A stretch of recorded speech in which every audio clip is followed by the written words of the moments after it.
বন্ধুরা আবারও তোমাদের সাথে আরও একটা রেসিপি শেয়ার করতে চলে এসেছি, তা হলো জিরা রাইস।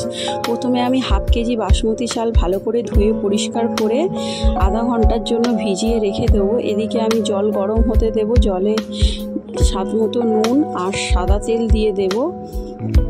সাদা তেল দিলে ভাতটা জড়িয়ে যাবে না, বেশ ঝরঝরে হবে। একদিকে জলটা আমার দেখো ফুটে উঠেছে। এরপর যে আমি চালটা ধুয়ে রেখেছিলাম সেটা দিয়ে দেব। এরপর আমি ভাতটা হতে দেব। ভাতটা যখন আমার হয়ে যাবে এরপর আমি ফ্যানটা ঝাড়িয়ে রেখে দেব পাখার তলায়, যাতে ভাতটা ঝরঝরে থাকে। এরপর কড়াইতে সাদা তেল আর ঘি মিশিয়ে ওর মধ্যে দিয়ে দেবো গোটা গরম মশলা আর শুকনো লঙ্কা। যেহেতু জিরে রাইস বেশ খানিকটা জিরেও ফোড়নে দিতে হবে। ফোড়নটা যখন ভালোভাবে হয়ে আসবে এরপর যে আমি ভাতটা করে রেখেছিলাম সেটা দিয়ে হালকা হাতে ভালো করে নেড়ে ছেড়ে দিতে হবে। হালকা হাতে করতে হবে যাতে চালগুলো ভেঙে না যায়।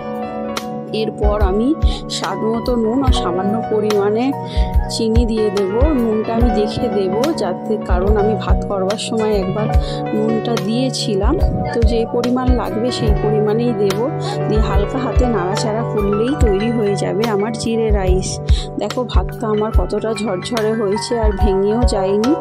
এরকমভাবে তোমরা করে দেখবে, আশা করি রেসিপিটা তোমাদের ভালো লাগবে। ভালো লাগলে অবশ্যই লাইক, কমেন্ট আর শেয়ার করে দিও।